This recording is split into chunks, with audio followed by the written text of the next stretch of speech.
Hey, family. This your girl, Empress Goddess, the Georgia Peach with the sweet meat, the gorgeous goat herself. I hope you're well this evening. We're going to listen to a few interviews here. Uh, One interview by Larry King and one by Barbara Walters, uh, interviewing the Honorable Louis Farrakhan. And then a couple of, maybe a couple of other little speeches by Farrakhan. Okay, my loves? If you like the information, if you like my channel, just please like, share, subscribe, okay?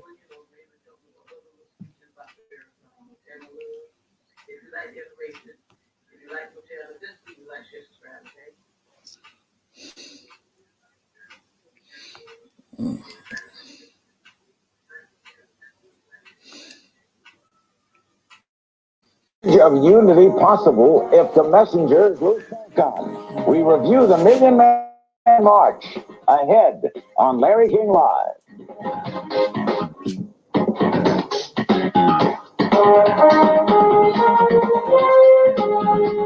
Now, from Washington, here's Larry King.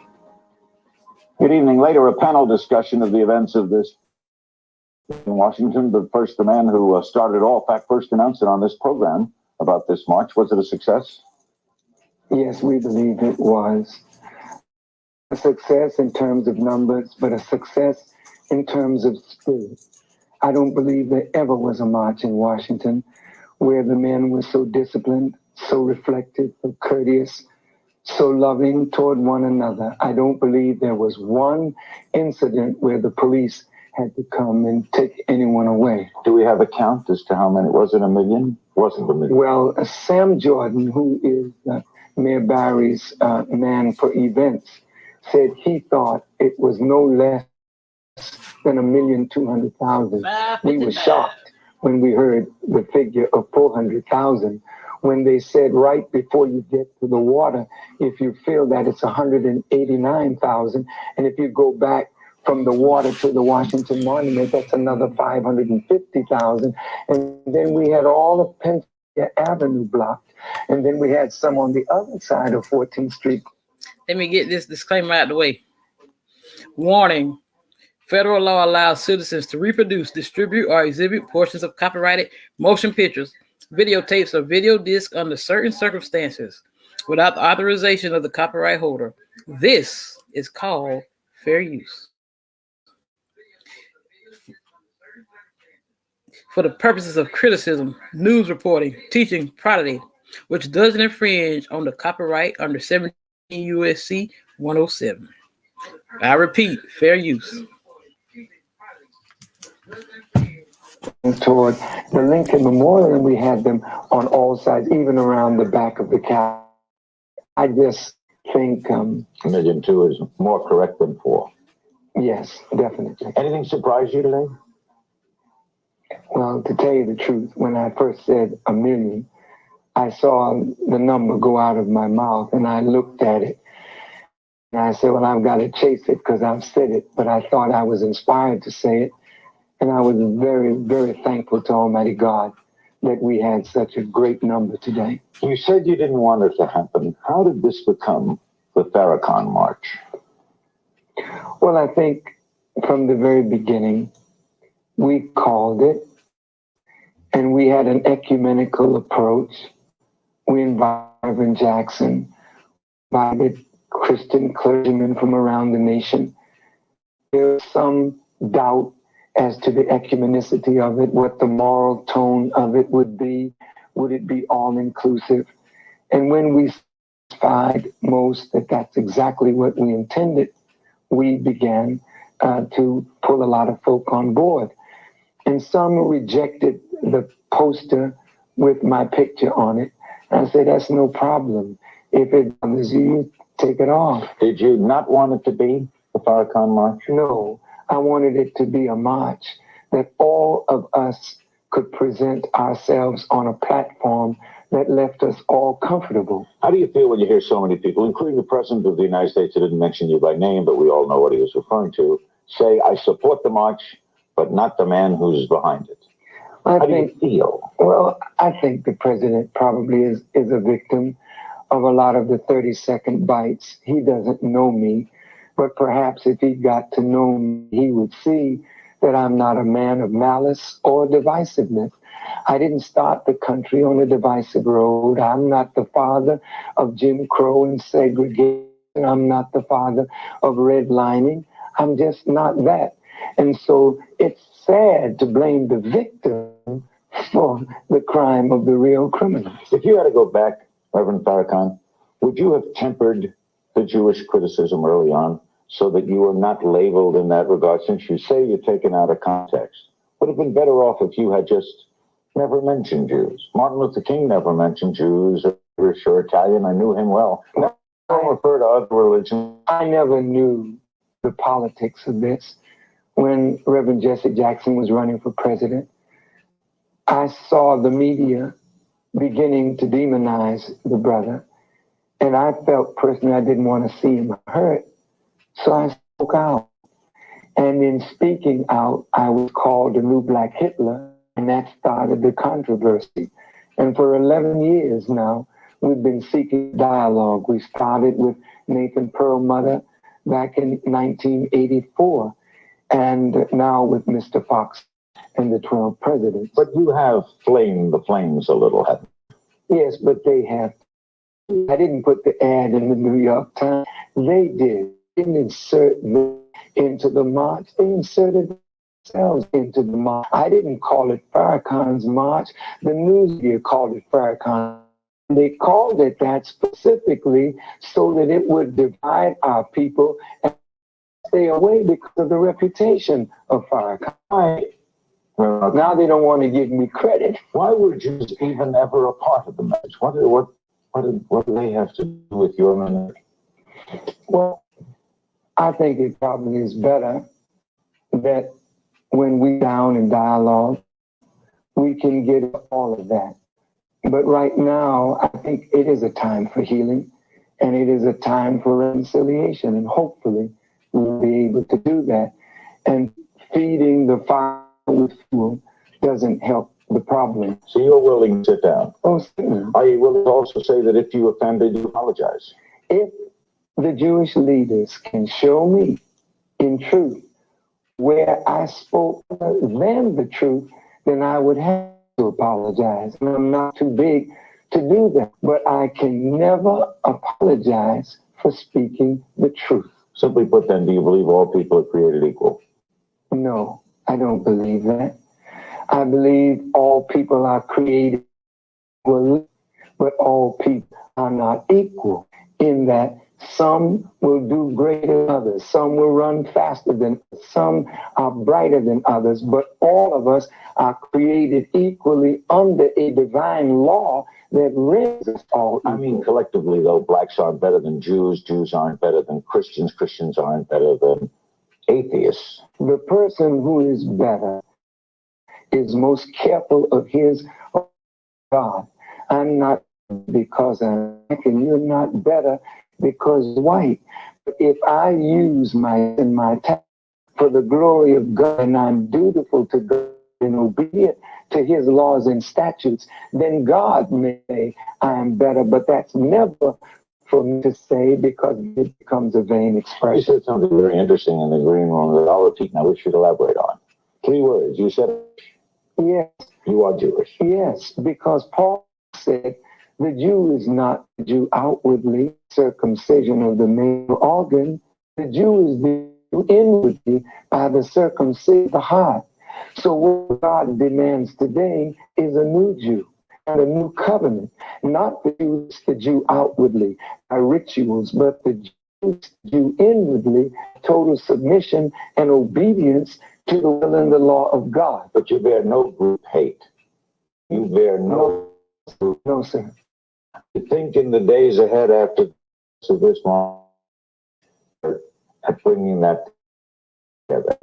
Well, I'm willing to give it a try. The Honorable Elijah Muhammad said in one of his writings that he believed that the American Jews acts in America would form an accord. And I believe that will happen, but I think that Palestinians and Arabs could sit together over rivers of blood and come to some peace accord, though it's difficult. Why it and find Out what Reverend thoughts on colon and your phone calls, and then a panel discussion. And tomorrow, an old friend of Reverend Farrakhan, Newt Gingrich, will be here. Don't go away. Good day. Well, like it or not, the idea threw me. He threw me because my heart was dark with hatred and anti-Semitism. He didn't bring it through me because my heart was dark and I'm filled with hate for people and for the human family of the planet. If my reconcilable differences, they go before a judge, and there's a settlement and alimony. And reparations like alimony. Yes. Every African American, you want money to pay every African American? Why should not America do something to repair the damage that has been done to black people for over 400 years of oppression? By giving everyone money? Not money. A fool and his money will soon part. If you gave our people with their mentality today $20,000, $40,000, $100,000, it would go right back out of our community too. But if we are allowed land, a way to become economically self-sufficient, to do for ourselves, to build homes, to build factories, then America is to repair the damage. You have had great success with many of the men as security guards in your own projects and other projects, sometimes better than the police. And you are hoping that the federal, the state, and the local government will use taxpayers' money to hire people at various projects.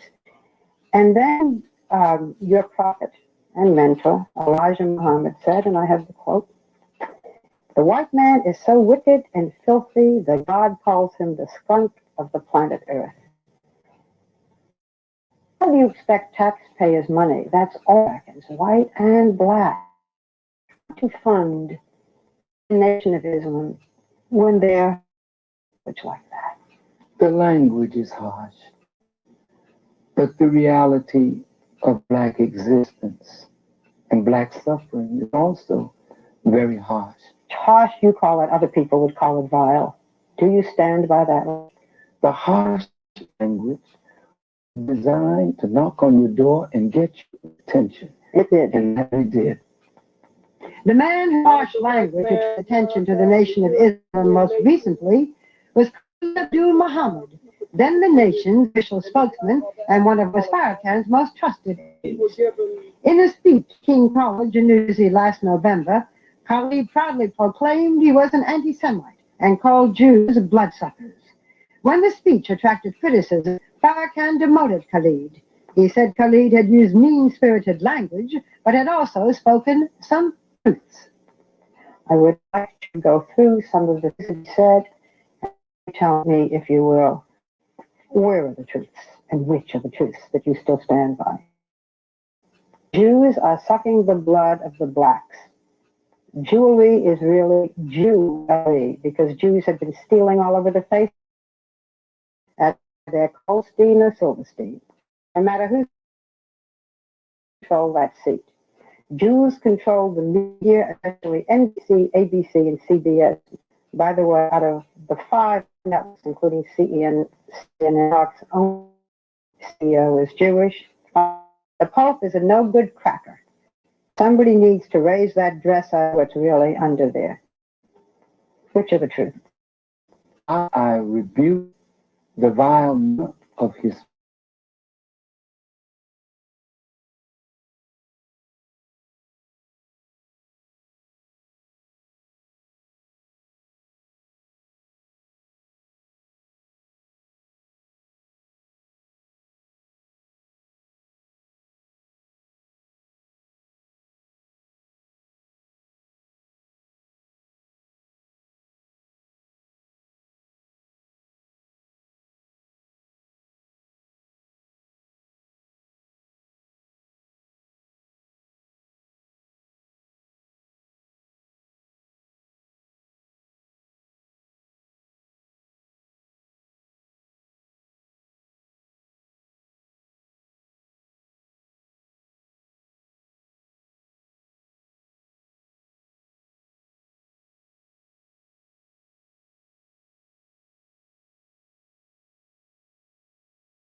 Koreans, and others.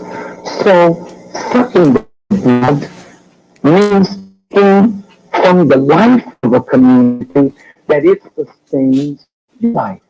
Many Koreans came to this country out of their own kind of slavery with very little money and managed to take over working day and night and opening But these how stores. did they do that?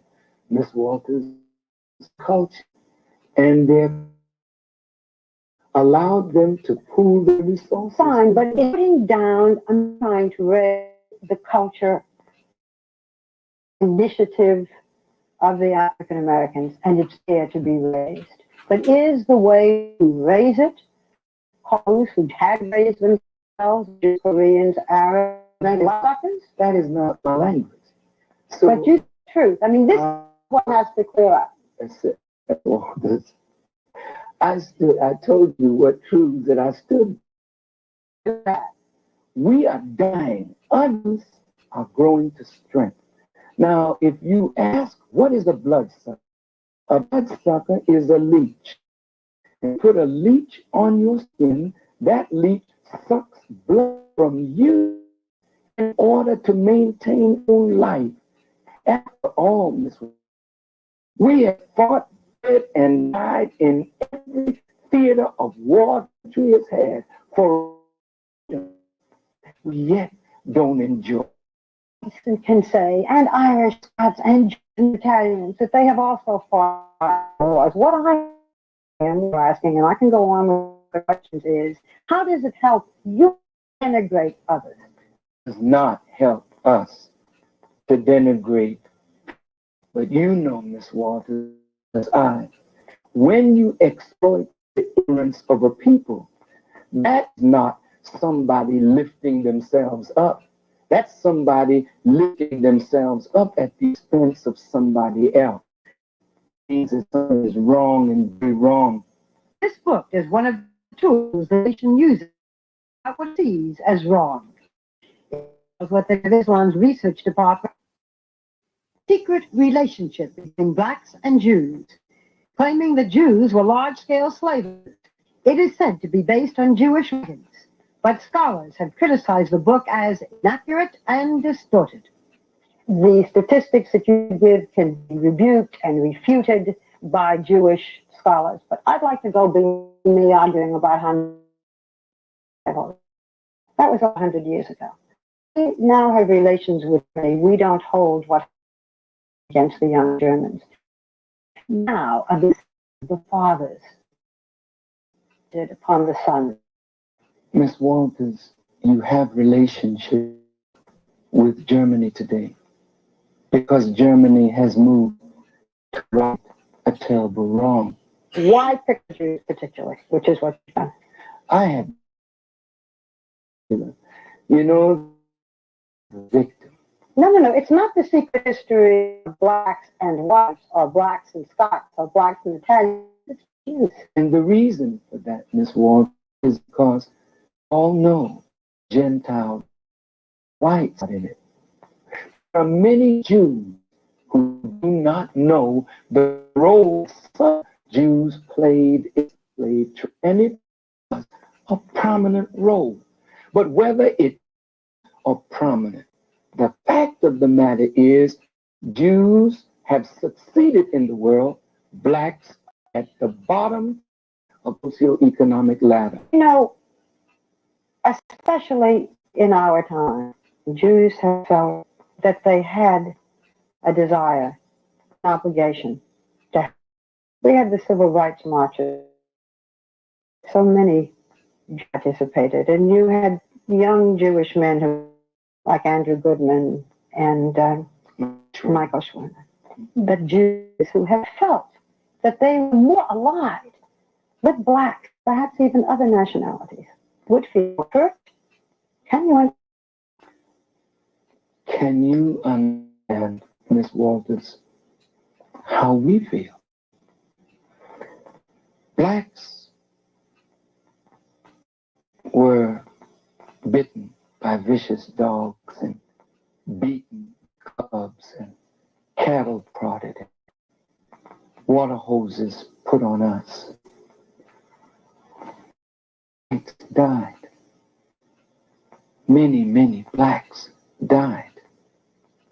Died for what?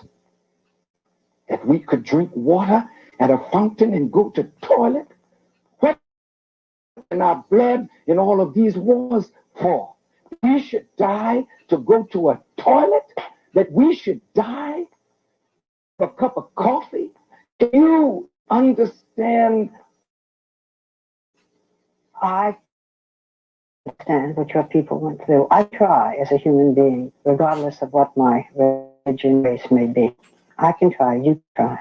What I am asking is, can't the Nation of Islam put an end to the name calling? I would like to play something to you that I think is particularly horrific. It happened in a white man's mouth. If I did it, I couldn't even get the words out of my mouth. And maybe once and for all we can talk about what's not true or anti. This was after King, and this is your ministers again. The tape. I'd like you to listen to it. It's that old no good Jew. It's that old imposter Jew. It's that old no bagel eating, lot eating Johnny come lately perpetrator just from caves and hills of Europe. Oh damn Jew. Those words again represent Brother Khaled's anger and frustration. It is proper in my to mock the characteristics, cultural habit of another people. What I'm telling you is that when I have to look at a movie and see a black person depicted as a buffoon, You don't anymore. just the image. When I've got to go to school and read a textbook about little black Sambo, It's changed. and I've got to hear people calling me a bird-head nigger and make mockery of the thickness of my lips and the broadness of my nose. Only ignorant people do that. Brother Khaled is saying that which stings and then look at it and say, that's terrible use of language. Then go back and look at the use of language by your people. But this is the present he's saying this. This isn't 10 years ago or 20 When years our ago. people are suffering, Miss Walter, in the present for what was done in the past. Yes, there should be a change. We should become more civil in our language. But that rebuke and that stinging language of Brother Khaled is enough to make you say, my God, this is It terrible. is enough to make you say that it is wrong and that you disown it. But I have said that. Okay, I think people would like to hear you say it now. I have said that, but I don't want I was to be used to create the my brother.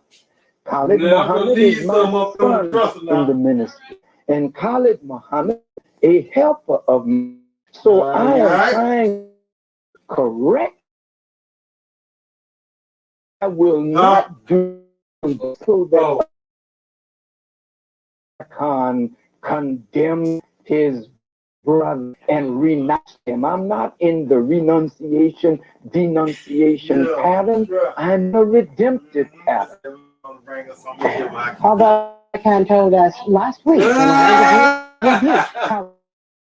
this week in Washington, I told an order at Howard University, and quote, a pitbull, that's the way I'm going to be against the Jews, unquote. Anti-white remark. Incredible stridency there. Coming up, nearly 30 years have passed, and still there is mystery surrounding the murder of Malcolm X. The movie Malcolm X renewed interest in the whole affair. There have been allegations away and questions that have remained unanswered about Louis Farrakhan's actions in the murder. Was he involved? Where was he the day Malcolm X? Barbara's interview continues. The assassination of Malcolm X stunned blacks and whites alike. My prayer. Nearly 30 years have passed, and still there is mystery surrounding the murder of Malcolm X. The movie Malcolm X renewed interest in the whole affair. There have been allegations that won't go away and questions that have remained unanswered about Louis Farrakhan's connection to the murder. Was he involved? Where was he the day Malcolm X died? Barbara's interview continues. The assassination of Malcolm X stunned blacks and whites alike. He was gunned down in 1965 while addressing a meeting in New York's Harlem. Charismatic and controversial, Malcolm had broken with founding prophet Elijah Muhammad and started a separate organization of his own. His murder was apparently plotted by members of the nation's Newark Mosque in New Jersey. Followers of Malcolm suspected that Louis Farrakhan was sought, and Malcolm's widow, she thought Farrakhan played a role in the murder. The controversy endures. Just recently, a letter to you published in by 5 African American ministers of different denominations asked this question. I will quote it. You wrote in Muhammad, set Malcolm shall not escape, and as Malcolm is worthy of death. That's your quotation. These ministers ask, given that 5 members of the Newark Mosque were identified as Malcolm X's killers by one of the assassins, reportedly at the Newark Mosque the day of the assassination, what responsibility do you bear for Malcolm X's death? That's the end of their quote. Dr. Betty Shabazz, the widow of Malcolm, you helped plot his death. So I ask their question, do you bear for his death? Do you approve of the fact that Malcolm X was murdered? In that murder. First, no, I was not in any way involved in his murder. I did say those words, or write those words, but that's not the full statement. I said such a man as Malcolm is worthy of death. Were it not Elijah Muhammad's faith in God, it was so. Elijah Muhammad, all of us as to leave Malcolm alone, leave Malcolm to Allah. I was in Newark that time of his assassination. It was my turn to be in Newark to have the preaching or the teaching that day. And that is my reason for being in Newark. Betty Shabazz never said that was but she said that Farrakhan helped to create this, and I can agree with. And in defending the Honorable Elijah Muhammad, charge and countercharge with an atmosphere, but don't leave out the United States government. Don't leave out the FBI, who had worked for years to separate Malcolm from the Honorable Elijah Muhammad. Now, the last part of your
Talking to men, teaching them to love themselves and making them to pledge to do good by self, not needing. Great breakdown. Legitimate births. Do you have solutions? Yes. However, was broken down because of slavery.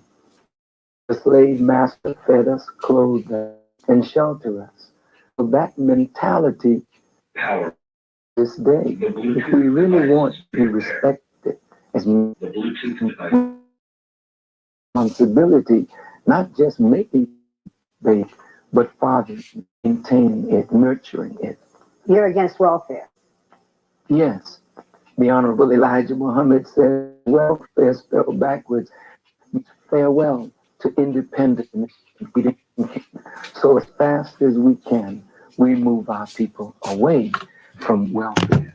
In an interview in the Washington Times in 1990, he said, the crack epidemic did not We're going to try this. after Louis Farrakhan. Yeah. And about guns, you said somebody is inspired the black people.